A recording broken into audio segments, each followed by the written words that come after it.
Hello friends, welcome to Infonet coaching classes. आज हम इस वीडियो में ले आए हैं आपके लिए इंडियन आर्ट एंड कल्चर का चैप्टर 1 का पार्ट 5। चैप्टर 1 जो है इंडियन आर्किटेक्चर, स्कल्पचर एंड पोटरी है। इसमें चैप्टर 5 में हम लोग डिस्कशन करेंगे दिल्ली सल्तनत architecture, Mughal architecture and modern architecture.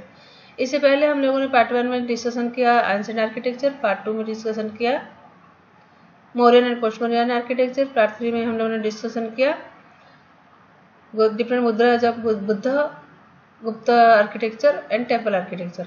और पार्ट 4 में हम लोग ने डिस्कशन किया south Indian art, famous universities of ancient India and Delhi सल्तनत आर्किटेक्चर। तो चलिए आगे देखते हैं इस वीडियो में। दिल्ली सल्तनत का कुछ भाग पहले से डिस्कशन किया हुआ था और कुछ भाग आगे डिस्कसन करेंगे। ओके, चलिए। तो हम लोग इसमें डिस्कशन करेंगे provisional school of architecture.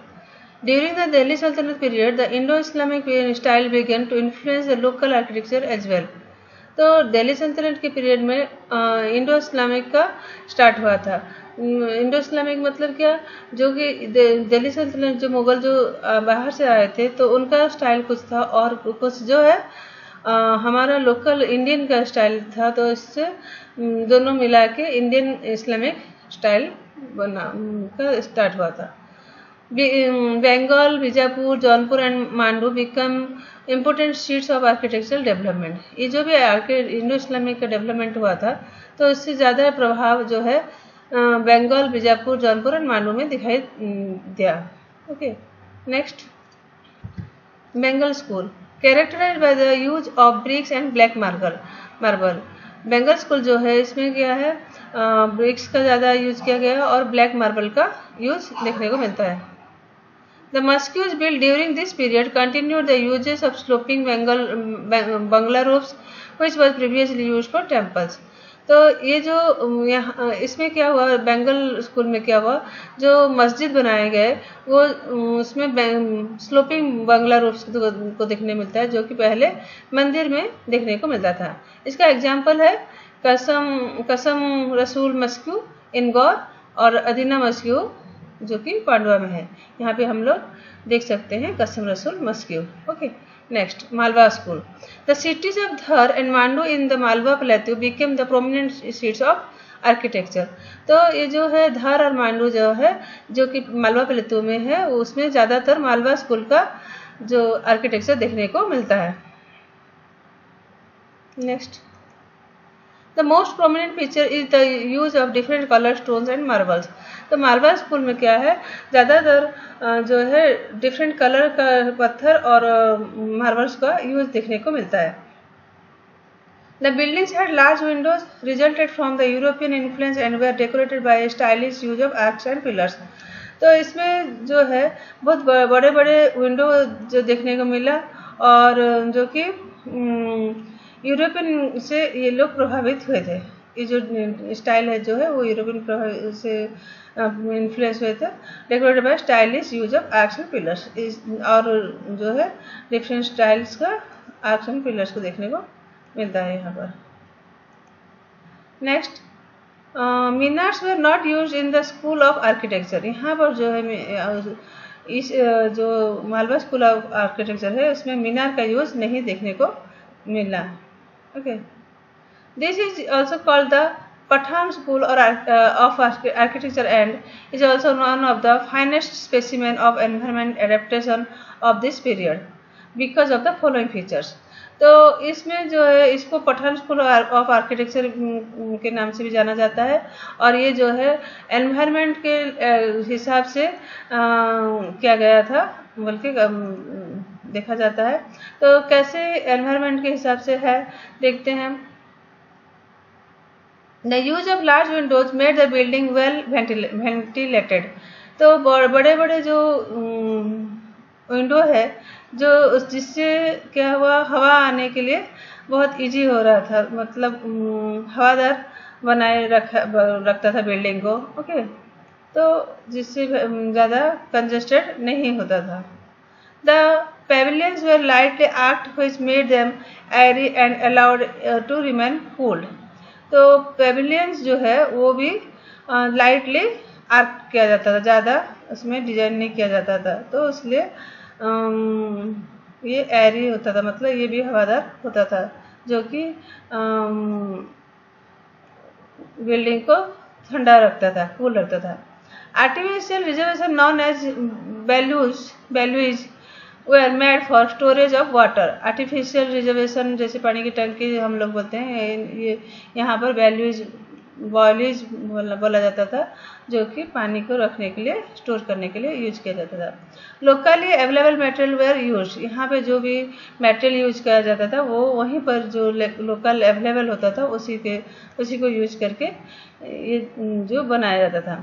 Example जो है इसका, रानी रूपमती पेविलियन, जहाज महल, अशरफी महल एक्सेट्रा, ये देख सकते हैं हम लोग, जहाज महल और ये जो है Rani Roopmati pavilion.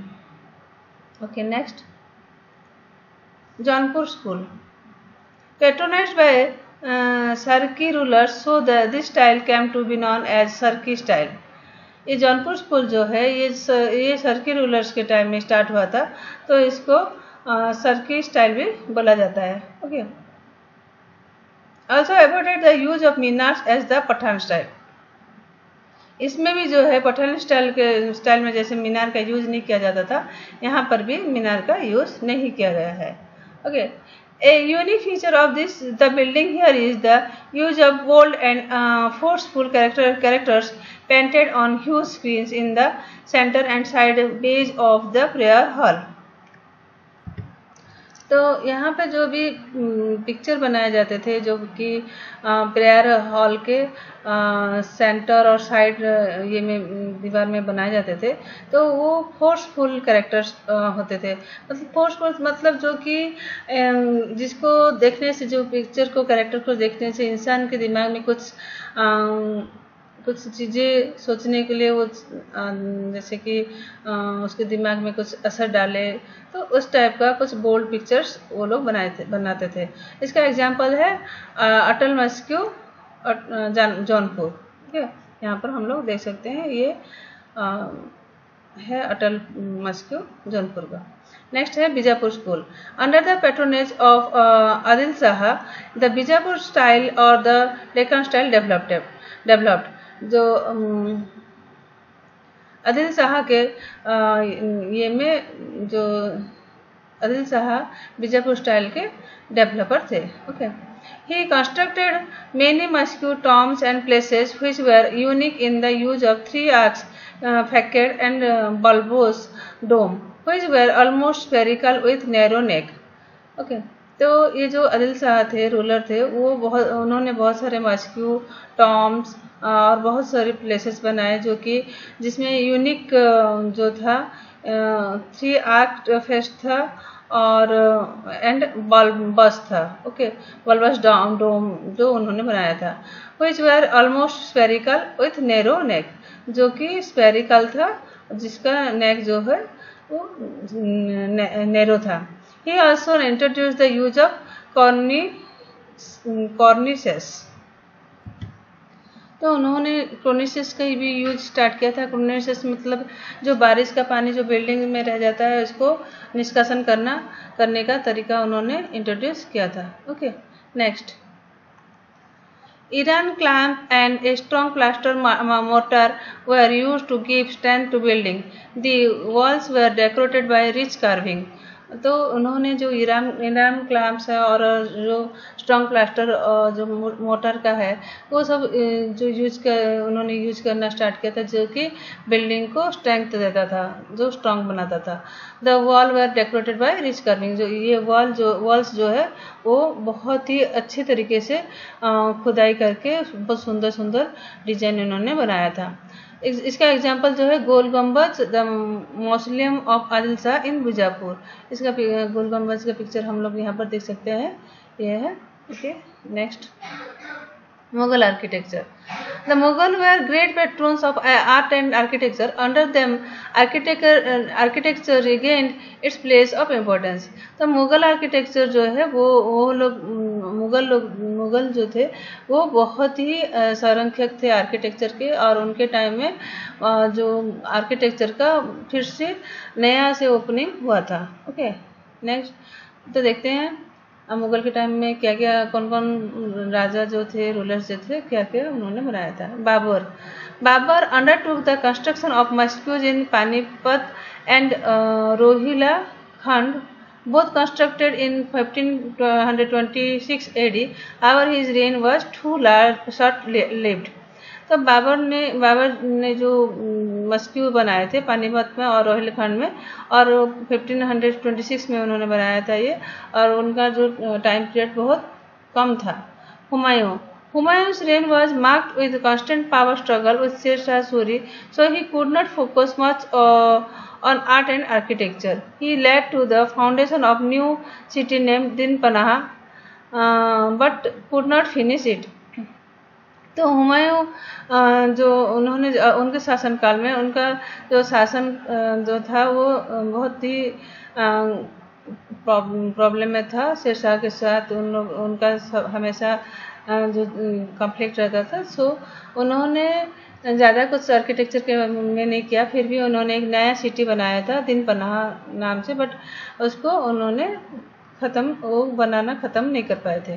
Okay, Sher Shah he build the Qila e Kuhna mosque of old fort mosque in Delhi. Okay, next, he build the famous Rohtas for fort in Pakistan. उन्होंने जो है रोहतास फोर्ट बनाया था जो कि अभी पाकिस्तान में है। ही कंस्ट्रक्टेड द शेर Shah Suri Masjid in Patna in Afghan style to mark his reign. तो शेरशाह जी ने जो है शेर शाह सूरी मस्जिद बनाया था जो कि पटना में है। उन्होंने अफगान स्टाइल से ये बनाया था। ओके, और वो अपने शासनकाल को यादगार बनाने के लिए। He undertook the reconstruction and extension of an old Mauryan route and rename it an Sadak e Azam great road, तो which was later called as grand trunk road. तो शेर शाह सूरी ने रिकंस्ट्रक्शन किया था और उसको फिर एक्सटेंशन भी किया था। किसको? ओल्ड मयूरन रूट को उन्होंने कुछ चेंजेस करके उसका नाम सड़क अजाम दिया था, ग्रेट रोड, और उसमें उसके बाद उसका नाम हो गया है grand trunk road. Sher Shah Suri's tomb was built at his birthplace Sasaram. It is made up of red sandstone and is situated inside a lake. शेर शाह सूरी का टॉम जो है वो उनके बर्थ प्लेस में बनाया गया था सासाराम में, और ये जो है रेड स्टोन से बनाया गया था, और ये जो है इनसाइड लेक के अंदर ये इसको बनाया गया था। नेक्स्ट जो है Akbar took a new interest in development of art and architecture during his reign. तो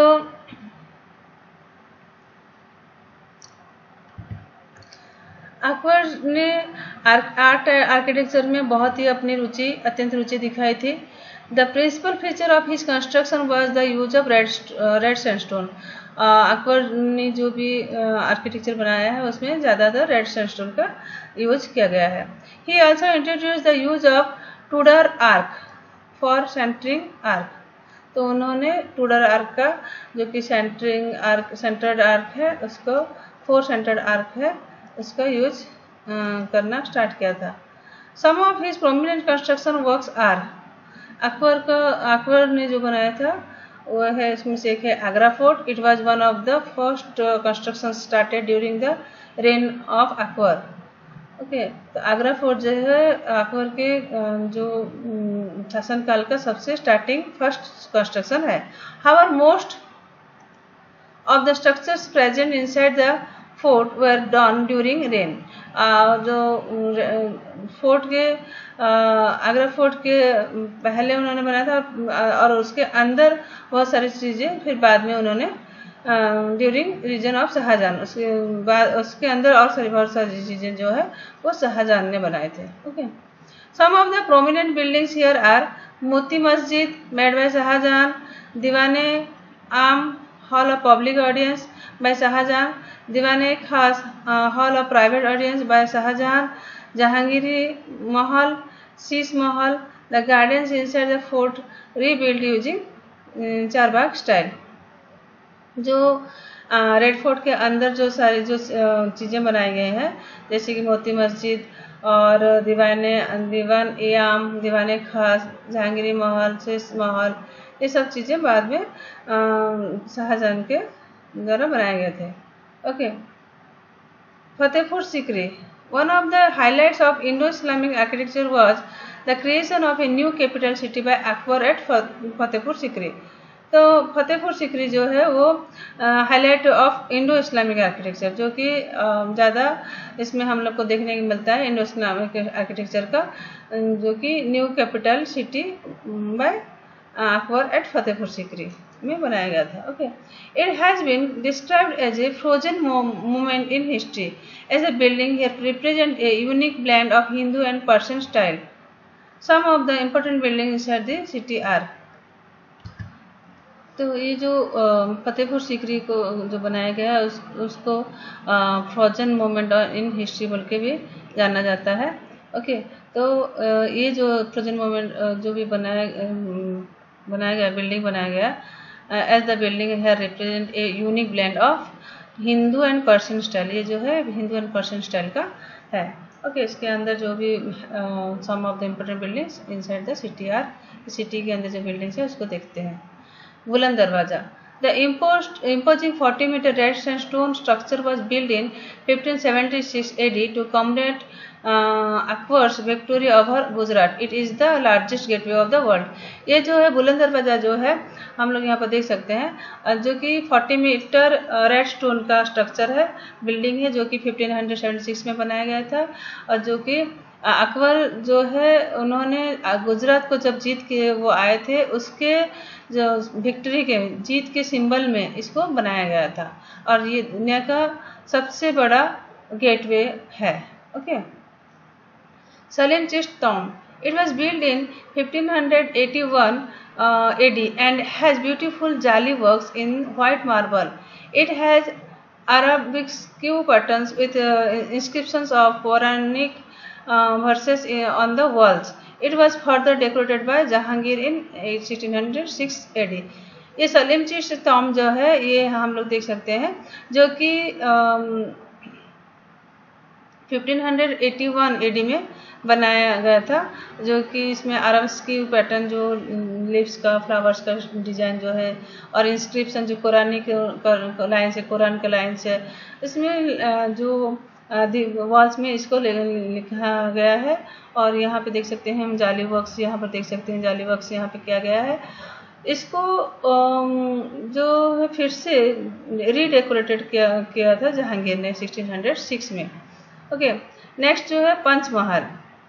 It is 5-story structure made of columns and is inspired by the concept of Persian badger wind catcher. Okay. Panchmahal जो है ये पांच storeyed है। Okay. ये जो इसका design जो है पर्शियन बैजर के स्टाइल से है, जिसका मीनिंग है विंड कैचर है। Okay. Jodhabai's palace, also called Mariam Uz Zamani's palace, Mary of the Age, and has beautiful interiors with Hindu motifs of bell and flowers.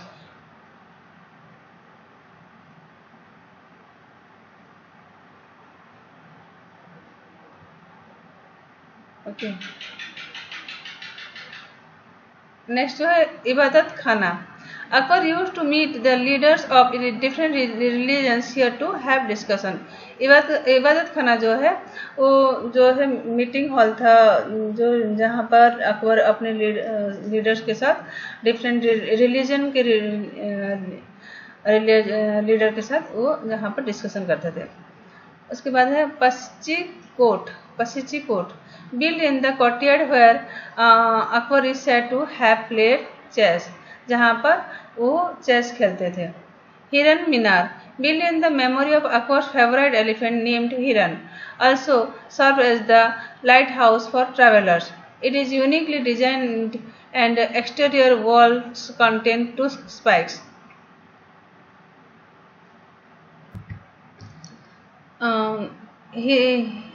हिरन मीनार जो है वो अकबर की फेवरेट एलिफेंट जो था उसका नाम जो हिरन था उसके नाम से उन्होंने बनाया था। और ये जो है वो लाइट हाउस के हिसाब से भी यूज होता था ट्रैवलर्स के लिए। ओके, तो it is uniquely design and exterior walls content tusk spikes. ये जो है इसका बहुत यूनिक था, डिजाइन जो यूनिक था, और जो कि एक्सटीरियर बाहर का जो भी वॉल्स में टस्क का स्पाइक्स यूज किया गया था। तो हम लोग यहाँ पर देख सकते हैं हिरन मीनार, और ये जो है जोधाबाईज पैलेस, और ये जो है इबादत खाना में उन्होंने वो जो है डिफरेंट लीडर्स के साथ, डिफरेंट रिलीजन के लीडर्स के साथ बैठकर धर्म के बारे में जो डिस्कशन करते थे। Okay, next Jahangir. During the reign of Jahangir, architecture took a back seat as he focused more on painting and other art forms. Jahangir के टाइम में जो है वो उन्होंने आर्किटेक्चर के ऊपर ज़्यादा ध्यान नहीं दिया, और वो जो उन्होंने जो है पेंटिंग और दूसरे आर्ट्स जो है उसके ऊपर उन्होंने ध्यान देना शुरू किया। Okay, However, he constructed some noteworthy monuments, including Akbar's tomb in Sikandra. He also built his own tomb at Lahore. तो उन्होंने जो है आर्किटेक्चर के बारे में ज़्यादा ध्यान न देते हुए भी उन्होंने कुछ जो है नोटिस करने वाले मोनूमेंट्स बनाए, जैसे कि Akbar tomb in Sikandra, and खुद का भी टॉम्ब उन्होंने बनाया था जो कि लाहौर में है। Okay, further he developed A number of gardens during his rain. Example है शालीमार बाग इन कश्मीर। तो उन्होंने बहुत सारे गार्डन का डेवलप किया था, उसका एक एग्जाम्पल जो है Shalimar Bagh in Kashmir. Okay, next he also build the Moti Masjid eight Lahore. उन्होंने मोती मस्जिद जो है वो लाहौर में बनाया था। Okay, during his reign his wife Nur Jahan undertook some major constructions of his which the tomb of Ikmad ud Dulha is an excellent example। जो उनके time में उनके वाइफ जो है नूरजहां, उन्होंने भी कुछ कंस्ट्रक्शन का जो दायित्व लिया था और उन्होंने टॉम्ब बनाया था इक्मद उद दुल्हा, जो बहुत सुंदर एग्जाम्पल है। It was the first Mughal work made completely of white marbles. It also has some of the finest Petra डोरा वर्क्स। तो ये जो पहला जो टॉम्ब है जो कि फर्स्ट जो मुगल वर्क जो है कंप्लीट वाइट मार्बल में तैयार किया गया था, और इसमें जो है फाइनेस्ट जो है बहुत सुंदर जो है पिट्रा डोरा का वर्क हुआ था। पिट्रा डोरा वर्क जो हम लोगों ने प्रीवियस चैप्टर में डिस्कशन किया था, जो कि जिसमें हम लोग जो फूल फ्लावर्स इस चीज़ों का बहुत सुंदर कारीगरी जो है पश्चिम कारीगरी कहते हैं, उसका इस्तेमाल इसमें किया गया था। Okay, next Shah Jahan. Under Shah Jahan Mughal architecture reached its climax. Shah Jahan के टाइम में जो है शाहजहां के टाइम में ही जो है मुगल आर्किटेक्चर जो है सबसे ऊपर तक पहुंच पाया था, रीच जो है क्लाइमैक्स तक पहुंच पाया था। ओके, उन्होंने ही बहुत सुंदर सुंदर चीज़ें बनाए थे, आर्किटेक्चर बनाए थे। ओके, देखते हैं Taj Mahal. It was constructed in the memory of Arjuman Bano Begum or Mumtaz Mahal. It had all the features of Mughal architecture, including the use of calligraphy, petrodora works, foreign sightseeing techniques, charbagh gardens, and the use of water in the premises. Apart from the Shahjahan constructed a number of other monuments, garden and buildings such as। पहले हम लोग देखते हैं ताजमहल का। ताजमहल जो है ताजमहल जो है फेमस, बहुत फेमस है, सब जानते हैं इसके बारे में, जो कि प्यार का सिंबल है।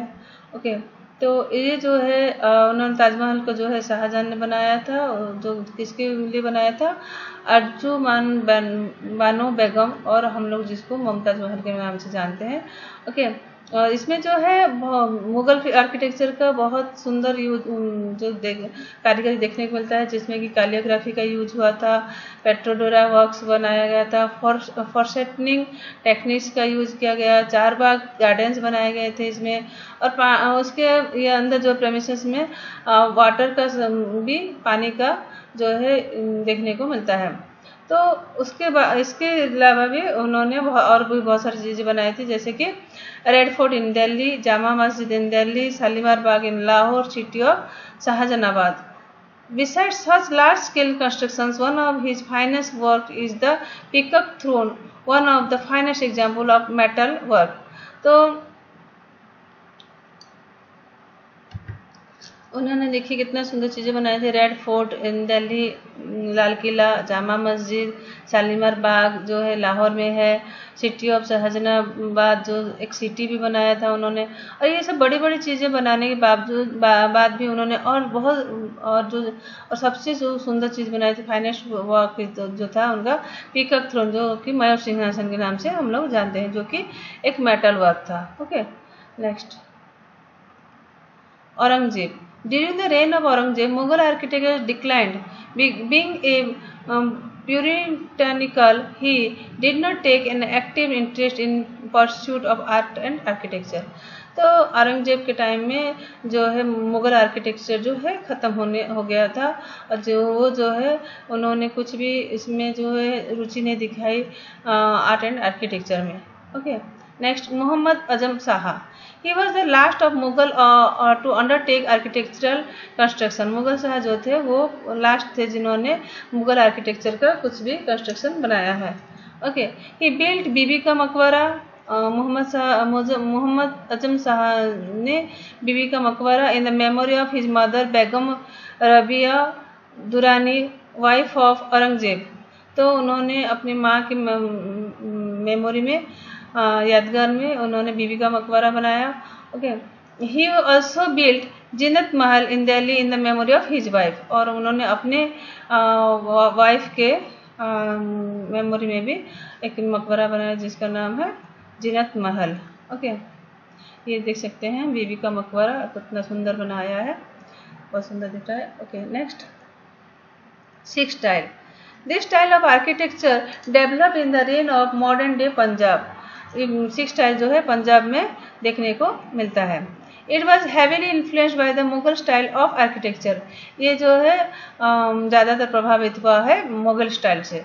सम ऑफ इट्स फीचर्स आर, इसके फीचर्स हैं द यूज ऑफ मल्टीपल छत्रीज और किस्कोस ऑन टॉप. इसमें देख सकते हैं कितना सारा छतरी है ऊपर. ओके, यूज ऑफ सेलो कॉर्निसेस और जो है the building had floated domes which were generally covered by brass and copper gills for decoration and support. तो ये यहाँ पर जो है डोम्स जो है फ्लोटेड डोम्स बनाया जाता था, और जो ये जो हम लोग देख सकते हैं डोम्स जो हम लोग देख सकते हैं, और जो कि कवर होता था ब्रास, ये सब देखते हैं. डोम्स जो है वो खाली नहीं रहता था, जो कि ब्रास और कपर गिल्ड से उसको डेकोरेट किया जाता था, जो कि बहुत सुंदर भी दिखता था और दिखने को सुंदर होता था और उसको सपोर्ट भी मिल जाता था. The arches were decorated by the use of numerous foliations. ये जो आर्क्स जो है वो न्यूमेरस फॉलिएशन से डेकोरेशन किया जाता था. इसका एग्जाम्पल जो है Shri Harmandir Sahib of golden temple. It was initiated in 1585 and completed by Arjan Dev in 1604.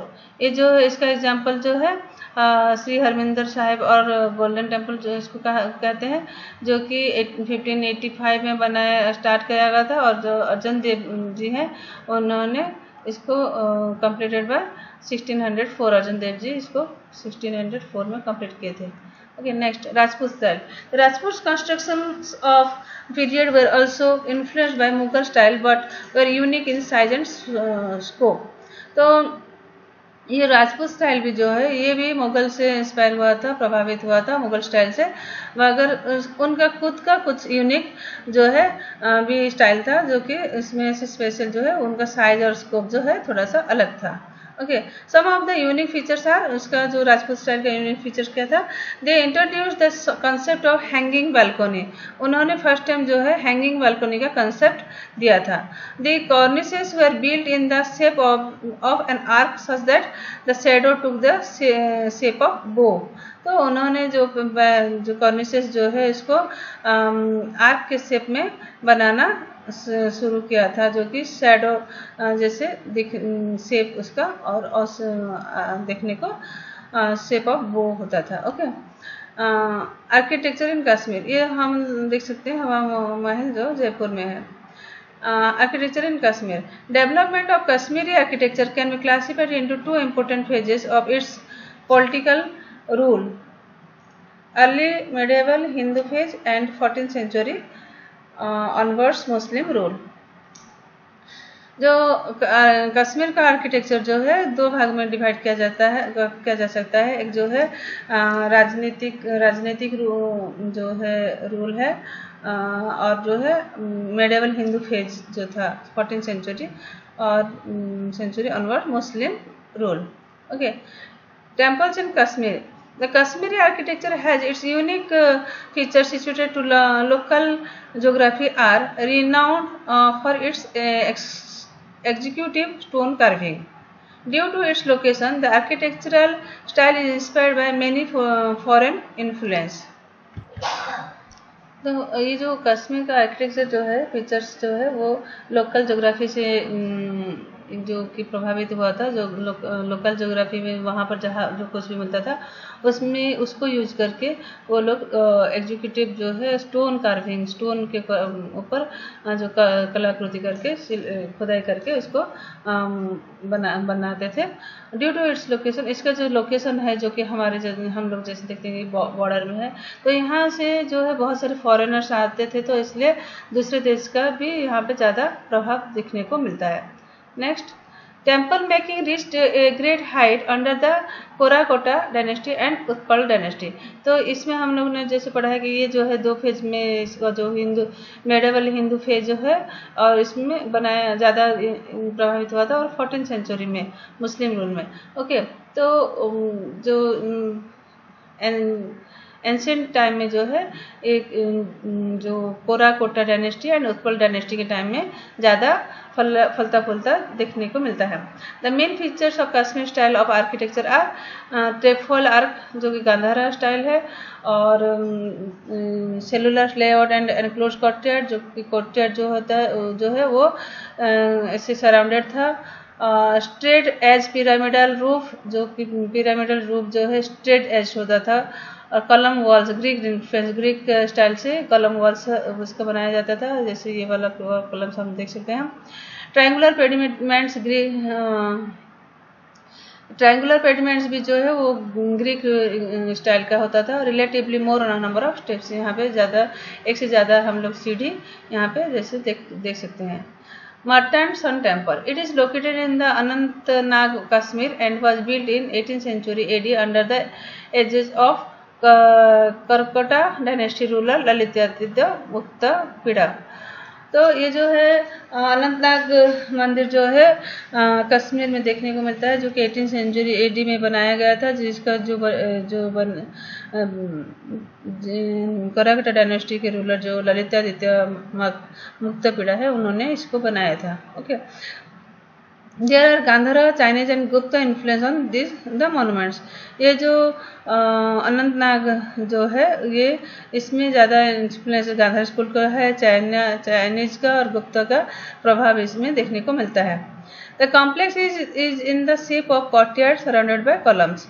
ये जो कॉम्प्लेक्स जो इसमें बनाया गया है वो कोर्टयार्ड शेप ऑफ कोर्टयार्ड जैसे बनाया गया है, जो कि चारों तरफ जो है पिलर्स होता है और ऊपर खुला रहता है। Okay, the main temple has a pyramidal top and carving of Vishnu, Ganga and Yamuna. इसका जो मेन मंदिर जो है वो पिरामिडल बनाया गया है, पिरामिड के जैसे, और इसमें जो खुदाई जो है विष्णु, गंगा और यमुना के खुदाई करके जो है चित्रकला बनाई गई है। Okay, next, temple at Avantipura. There are 2 temples namely Avanti Swamini for lord Vishnu and Avantishwara dedicated to lord Shiva Swamin. तो इसमें 2 मंदिर देखने को मिलता है, एक जो है अवंती स्वामिन और जो कि विष्णु भगवान के लिए बनाया गया है, और जो 2 अवंतीश्वर जो कि भगवान शिव के लिए बनाया गया है। It was build by the king Avanti Varman the first king of Utpal dynasty in 19th century AD. ये जो मंदिर बनाया गया है वो अवंती वर्मन जो है राजा उन्होंने बनाया था, वो जो कि 19th सेंचुरी एडी में उन्होंने बनाया था, जो कि वो उत्पल डायनेस्टी के रूलर थे, first king of Utpal dynasty. Okay, next the temple inside is a paved courtyard and has 4 shrines in the 4 corners। तो ये जो टेम्पल के अंदर जो है पेव कटियार जो है जो हम लोग चलने के लिए जो है कटियार जो बनाया गया है वो 4 श्राइन्स मतलब इन द 4 कॉर्नर्स, चार मंदिर भी बनाए गए हैं। श्राइन्स मतलब हमने पढ़ा था मंदिर, तो 4 मंदिर चारों तरफ बनाए गए हैं कॉर्नर में। Roman and Gandhara influence is clearly seen. इसमें रोमन स्टाइल और गांधार स्टाइल का स्कूल का जो है प्रभाव ज़्यादा देखने को मिलता है। Pandrethan temple. It is also called Meru Vardha Swami and is dedicated to Vishnu, but Shiva images are also there। तो ये जो है ये मेरू वर्धा स्वामी के नाम से मंदिर को जाना जाता है और जो कि विष्णु के नाम को डेडिकेट करता है, मगर इसमें शिव भगवान का भी इमेज देखने को मिलता है। It was carved out of a single block of stone and has exquisite carving on its walls। तो ये जो है सिंगल ब्लॉक के स्टोन में जो है इसको खुदाई करके इसको बनाया गया है। It was built in early 10th century and is located near Srinagar. ये जो मंदिर है पंड्रेथन टेम्पल जो है ये श्रीनगर के पास देखने को मिलता है। It has dome roof and arcs। इसमें जो है डोम रूफ भी देखने को, डोम रूफ इसका स्टाइल जो है। Okay, next Mamleshwara Shiva temple। It is located in Pahalgam and was built around 400 AD। It finds mention in the classic Sanskrit text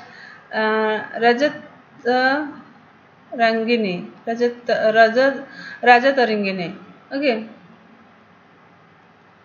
तो ये ममलेश्वर शिव टेम्पल जो है ये पहलगाम को में देखने को मिलता है, जो कि 1400 एडी में बनाया गया था और ये जो क्लासिक संस्कृत टेक्स्ट राजतरंगिणी इसमें देखने को मिलता है। Monuments in Parihaspora. It was built by Lalitaditya Muktapida, who made Parihasapura his capital। It has temples dedicated to Lord Vishnu and Lord Parihasakesana। It has also few Buddhist monasteries। तो ये जो ललितादित्य मुक्तपीड़ा जो है उन्होंने एक जो है एक सिटी बनाया था, जो सिटी जो है उनका कैपिटल था। ओके, तो इसमें जो बहुत सारे टेम्पल्स देखने को मिलते हैं और जो कि लॉर्ड विष्णु एंड लॉर्ड परिहसकेशना के को डेडिकेटेड है, समर्पित है। ओके, और इसमें बहुत सारे बुद्धिस्ट मोनेस्ट्री भी देखने को मिलते हैं। नेक्स्ट जो है Jama Masjid Srinagar. This iconic mosque was constructed in 14th century. It has a large courtyard and has 370 wooden pillars, curved domes, आयोज domes notably absent, domes आयोज notably absent following the Kashmiri style of architecture.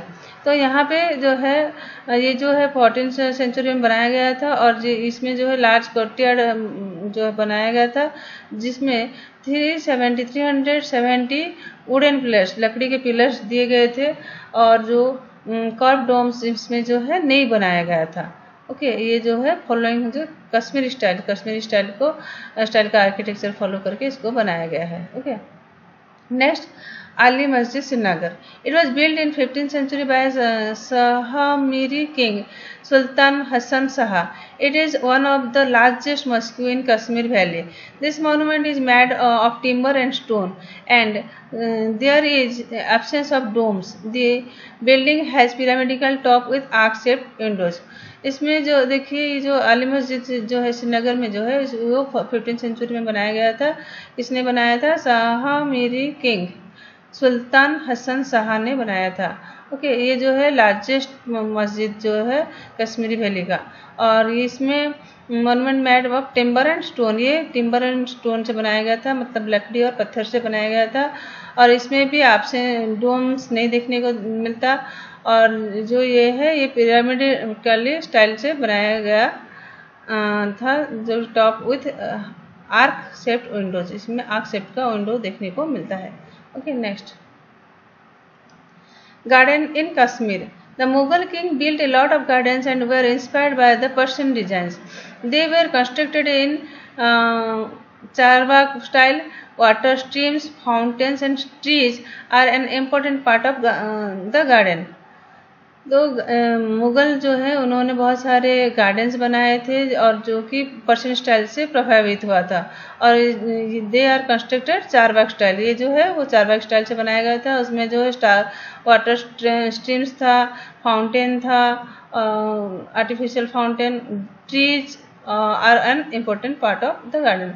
बहुत सारे पौधे उन्होंने लगाए थे, सुंदर सुंदर पौधे, और जो है वाटर जो स्ट्रीम्स इन्होंने आर्टिफिशियल सब बना के बहुत सुंदर बाग जो बनाए थे। इसका एग्जांपल है Chashme e Shahi, Shalimar Bagh build by Jahangir, Nishat Bagh, Badamwari garden in Srinagar, Verinag, Kokernag and Achabal garden in Anantnag. Okay, यहाँ पे देखिए कितना सुंदर सुंदर गार्डन है।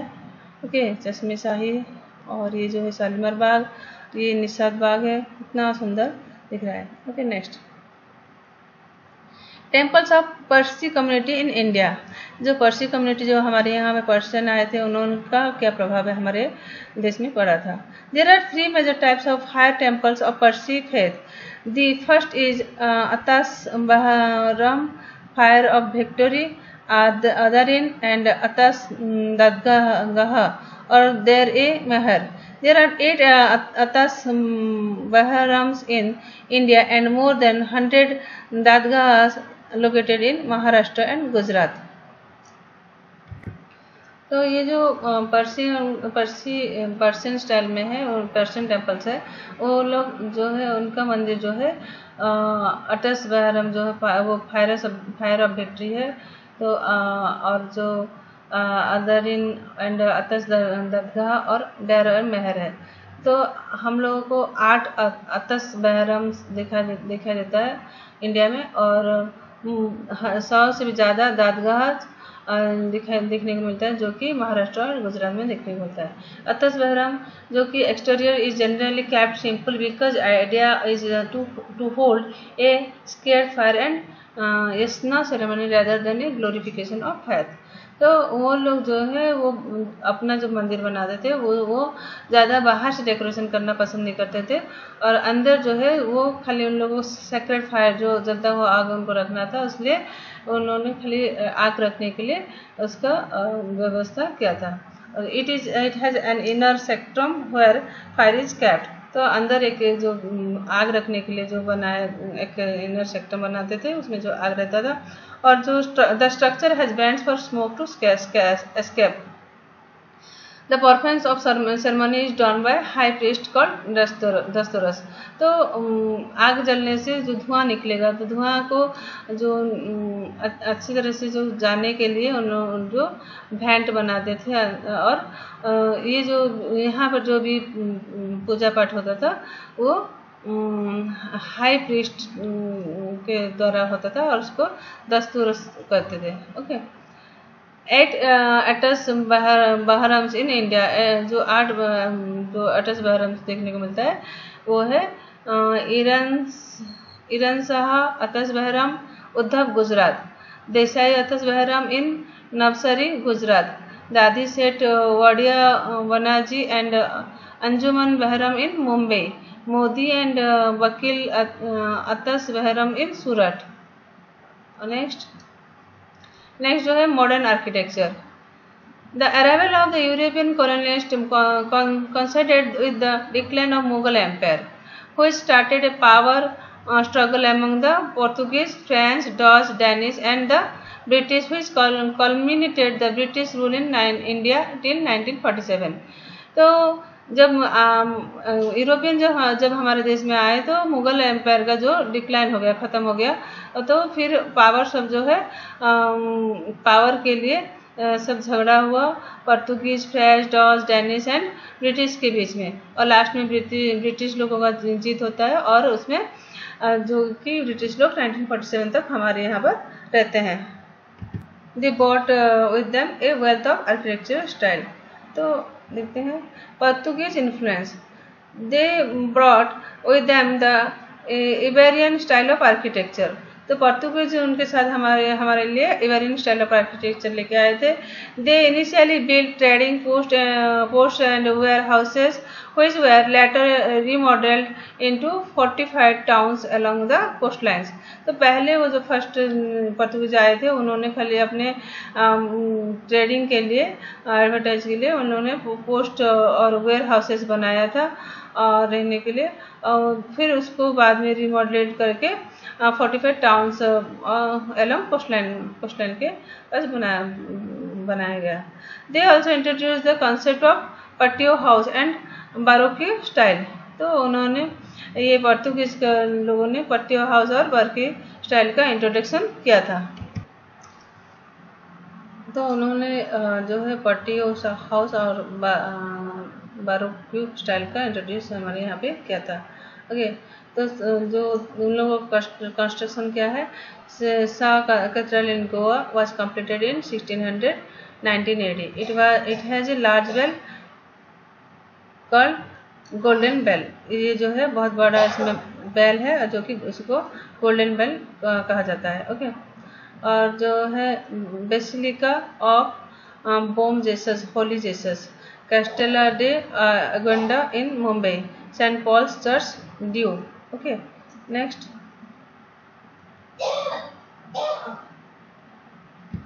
Due fort which has a lighthouse and cannons placed on the walls, Church of Saint Anne Thelonium in Goa. French influence. The influence brought the concept of urban city planning with them. तो French जो आए थे हमारे यहाँ, तो उनके साथ वो अर्बन सिटी प्लानिंग लेके आए थे। The French towns of Pondicherry and Chandernagore West Bengal were built using the Cartesian grid plans and scientific architectural designs. तो उन्होंने फ्रेंच ने ये पांडिचेरी और चंदेर नगर जो वेस्ट बंगाल में है उन्होंने बनाया था साइंटिफिक स्टाइल से, और आर्किटेक्चरल डिजाइन इसमें दिया था। They also introduce the concept और anonymous architecture which involves simple facade without much ornamentation of design. तो उन्होंने एनोनिमस आर्किटेक्चर का इंट्रोडक्शन किया था जो कि सिंपल स्टाइल जो को फॉलो करता है, ज़्यादा इसमें ऑर्नामेंटेशन और डिजाइन नहीं किया जाता है। जैसे कि हमारे हिंदू टेम्पल्स में हम लोगों ने देखा बहुत सारा जो है जटिल कलाकृति हमको देखने को मिलता था, मगर इन्होंने बहुत सिंपल डिजाइन करना स्टार्ट किया। French also developed coastal towns of माहे केरला, कारियाकल तमिलनाडु एंड यन्नम आंध्र प्रदेश। ये सब जो है उन्होंने डेवलप किया था जो कि कोस्टल में है। Okay, church of sacred heart of Jesus in Puducherry, the sacred heart church of Chandan Nagar. Okay, next British influence. The British brought with them the Gothic style of architecture. It merged with the Indian style and became the Indo-Gothic style. Post 1911, a new style of architecture known as the Neo-Roman architecture emerged. तो British जो है उन्होंने जो style लेके आए थे इसको Gothic style कहते हैं, और बाद में इंडियन स्टाइल से वो मिक्स हो गए इंडो गोथिक स्टाइल कहा जाने लगा। ओके, और ये जो है 1911 new style architecture known as new Roman architecture emerged. Indo Gothic style. तो इंडो गोथिक स्टाइल में क्या हुआ, also known as the Victorian style, इसको विक्टोरियन स्टाइल से भी जाना जाता है। It is an unique blend of Indian Persian and Gothic style of architecture.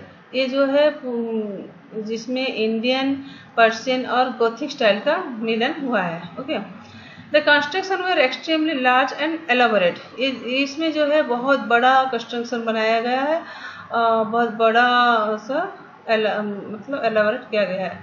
The walls were thinner than Indo Islamic construction. Indo Islamic का जो walls बहुत बड़ा, बहुत चौड़ा मोटा रहता था, इसमें जो है वॉल्स जो है थिनर पतला बनने लगा। The arches were pointed unlike the Indo Islamic style. तो इंडो इस्लामिक स्टाइल का यहाँ पे आर्क नहीं बनता था। Okay, one of the unique feature is the use of large windows. इसमें जो है यूनिक फीचर का क्या था, बहुत बड़ा बड़ा जो है बड़ी बड़ी खिड़की बनने लगे। They had a crucified ground plan. ये जो है इसमें जो है क्रूसिफाइड ग्राउंड प्लान का यूज किया गया। तो एग्जांपल इसका जो है Victoria memorial, gateway of India etcetera. ये देख सकते हैं हम कितना बड़ा जो है महल है विक्टोरिया मेमोरियल, ये गेटवे ऑफ इंडिया भी देख सकते हैं कितना बड़ा बिल्डिंग है। Okay, next basis Iberian architecture, Gothic architecture. Materials use, Iberian architecture में जो है bricks was the main material use by the Portuguese, wood was use for roofs and stairs. और इसमें जो है red stone and coarse limestone were primarily use. The Portuguese continued with their Western traditions and did not introduce any structural variations. The British adopted Indian motifs and style, giving rise to the Indo-Gothic style of architecture. Okay, New Roman style. Post 1911, the construction by British were done according to New Roman style or New Classic style. The architectural of New Delhi done by Edwin Lutyens and Herbert Becker was the finest example of this style. It was been described as the Rome of Hindustan. The features of this phase are the construction were anonymous without any interesting features. तो new Roman style में जो है जो कि construction by British were done, British लोग इन्होंने बनाया था न्यू क्लासिक स्टाइल में। और जो इसका जो एग्जांपल है न्यू दिल्ली, जो कि Edwin Lutyens and Herbert Baker ने बनाया है। ओके, और ये जो है Rome of Hindustan, it has been described as the Rome of Hindustan के नाम से इसको जाना जाता है। और इसका जो फीचर है construction were anonymous without any interesting features, कोई भी इंटरेस्टिंग फीचर के बिना इसको बनाया गया है। It was a confluence of all styles which made the style congested and cramped the space for artistic expansion. There was a focus on circular buildings.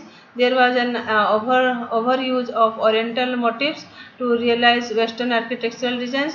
The concept of upturned dome and as of the Supreme Court as was introduced. ये हम लोग देख सकते हैं supreme court of India, और ये जो है पार्लियामेंट ऑफ दिल्ली, जो ये इन्होंने एडविन ल्यूटन से इसको बनाया था। इसमें जो ज़्यादातर जो है फोकस जो है सर्कुलर बिल्डिंग्स में दिया गया था। Okay, next post independence architecture. After 1947, two schools of architecture emerged, the revivalist and modernist. However, both the schools could not break over from the colonial hangover. This caused a decline in the standard of architectural tradition. For example, the Punjab government hired Le Corbusier, a French architect, to design the city of Chandigarh. तो आप post independence 1947 में जो architecture जो है रिविटलाइज्ड and modernist होने लगा, और जो है कि जो हमारा जो कॉलोनियल जो है वो जो हमारा जो स्टाइल है जो ब्रेक होने लगा और डिक्लाइन होने लगा। ट्रेडिशनल आर्किटेक्चर जो है डिक्लाइन होने लगा। इसका एग्जांपल जो है पंजाब गवर्नमेंट जो है उन्होंने ली कर्बजर को फ्रेंच आर्किटेक्चर जो है उनको हायर किया था चंडीगढ़ सिटी को डिजाइन करने के लिए। Laurie Baker, known as a architect of the poor, he was responsible for the revolutionized mass housing concept in Kerala. In 2006, he was nominated for Pritzker Prize, dubbed as Nobel Prize for Architecture. Some of the features of his architectural style are construction of environment-friendly buildings by using locally available material, introduced the concept of pillar slab construction to reduce the consumption of steel and cement. He also laid emphasis on ventilation and thermal comfort arrangement. Laurie Baker जो थे वो उनको architecture of the पोर भी कहा जाता था, और जो कि बहुत बड़ा उन्होंने विप्लव लाया था जो कि हाउस कंसेप्ट इन केरला में देखने को मिलता है। 2006 में जो इनको प्रिट्जकर प्राइज़ जो मिला था, जो कि नोबेल प्राइज़ के जैसे है, जो कि आर्किटेक्चर के क्षेत्र में बहुत बड़ा प्राइज़ है। और उनका जो फीचर था कंस्ट्रक्शन का, उन्होंने जो भी बिल्डिंग बनाते थे वो एनवायरमेंट फ्रेंडली होता था, और जो भी वहाँ पे जो लोकल जगह में जो भी अवेलेबल था उस मटेरियल से वो बनाते थे। और उन्होंने जो है फ्लैट स्लैब कंस्ट्रक्शन का to reduce consumption of steel and cement, जो स्टील और सीमेंट को रिड्यूस करने के लिए उन्होंने फ्लैट स्लैब कंस्ट्रक्शन का इंट्रोडक्शन किया था। और जो है उन्होंने जो हाउस बिल्डिंग में वेंटिलेशन और थर्मल कंफर्ट अरेंजमेंट का भी ज़्यादा ध्यान दिया था उन्होंने। Okay, Charles Correa, he is known for his work in urban architecture and spatial planning. He adapted modern architectural principles to local sensibilities and need. He has designed buildings like Madhya Pradesh Assembly Building, Mahatma Gandhi Memorial Museum in Ahmedabad, LIC Building, etc. He was awarded Padma Vibhushan in 2006. Charles Korea जो है, उन्होंने जो है urban architecture के लिए बहुत जो योगदान दिया था, और उन्होंने जो मॉडर्न आर्किटेक्चर प्रिंसिपल को to local sensible and need के हिसाब से उन्होंने इसको उपयोग किया। और जो उन्होंने जो बनाया है वो जो है Madhya Pradesh assembly building, Mahatma Gandhi memorial museum, जो कि अहमदाबाद में, और ऐसी बिल्डिंग उन्होंने डिजाइन किया है। और उनको पद्मश्री अवार्ड से भी पद्मा विभूषण प्राइज दिया गया है 2006 में। Okay, thanks for watching. आपको अगर वीडियो अच्छा लगा हो तो please like, share and subscribe कर दीजिए। और कुछ भी अगर आप हमारे इस वीडियो में अगर कुछ ज़्यादा कुछ चेंजेस चाहते हैं तो प्लीज़ कमेंट कर दीजिए। और ये जो है फर्स्ट चैप्टर यहाँ पर हमारा ख़त्म होता है। आगे हम लोग नितिन सिंघानिया के बुक के आर्ट एंड कल्चर के सेकेंड चैप्टर लेके आएंगे। और थैंक यू। सेकेंड चैप्टर आने तक के लिए वेट कीजिए। Till then bye.